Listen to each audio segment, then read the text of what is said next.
તમે 12th અત્યારે pass કર્યું છે અને તમે વિચારી રહ્યા છો બીએસસી નર્સિંગ કરવાનું, તો આ વિડીયો તમારી માટે હોઈ શકે છે. આ વિડીયોમાં તમને બીએસસી નર્સિંગની કમ્પ્લીટ ગાઈડ જોવા મળશે. તો વિડીયોમાં છેલ્લે સુધી બન્યા રહેજો. So what is BSc nursing? BSc nursing 4 વર્ષનો અંડર ગ્રેજ્યુએટ કોર્સ છે. સિમ્પલ વર્ડમાં કહીએ તો આ કોર્સ તમે પ્રોફેશનલ નર્સ બનાવવા માટે પ્રિપેર કરે છે. Hospital, ICU, emergency, community health જેવા એરિયામાં તમને કામ કરવા ટ્રેનિંગ આપે છે. હવે આપણે વાત કરીએ કે એની ફીસ કેટલી હશે. તો ગવર્મેન્ટ કોલેજમાં તો ફીસ બહુ ઓછી જ હશે જનરલી, અને પ્રાઇવેટ કોલેજમાં એની ફીસ વધારે હશે. અમદાવાદ અને ગુજરાતમાં ઘણી સારી બધી ગવર્મેન્ટ અને પ્રાઇવેટ કોલેજો છે, જેના વિડીયો તમને આગળ જોવા મળશે.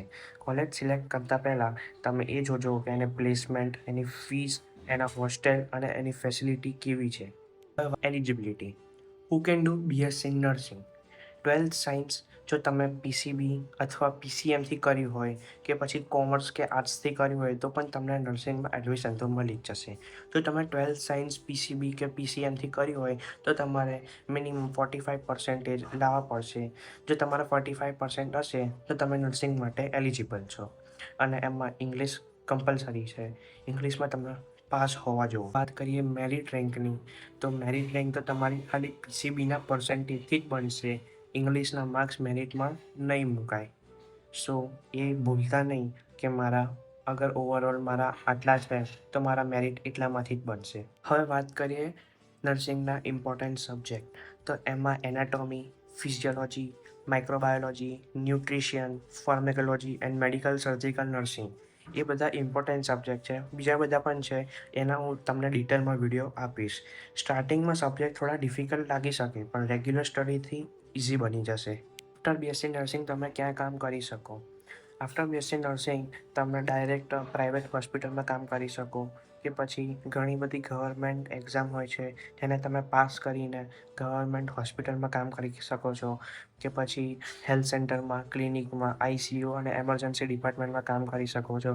અને જો તમારે હાયર સ્ટડીઝ કરવી હોય તો એમએસસી નર્સિંગ કરી શકો છો, કે પછી તમે એબ્રોડ જઈને ભણવું હોય કે એબ્રોડ જઈને જોબ કરવી હોય એ પણ તમે કરી શકો છો. સો આફ્ટર બીએસસી નર્સિંગ તમારી પાસે બહુ બધા ઓપોર્ચ્યુનિટીઝ છે અને બહુ બધી ફેસિલિટીઝ છે જે તમે કરી શકો છો. હવે વાત કરીએ સેલેરીની, તો ફ્રેશર્સની સેલેરી હોસ્પિટલ અને સિટી પ્રમાણે ડિફરન્ટ હોય છે. એક્સપિરિયન્સ સાથે સેલેરીની ગ્રોથ પણ થાય છે. ઇન્ડિયા સિવાય એબ્રોડમાં પણ બહુ બધી ઓપોર્ચ્યુનિટીઝ અવેલેબલ છે. BSc nursing worth it?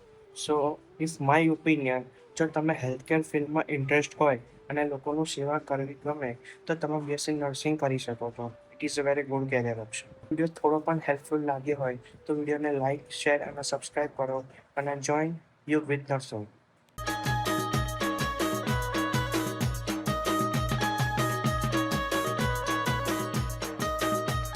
Videos बनाने हैं फिल्मोरा है ना।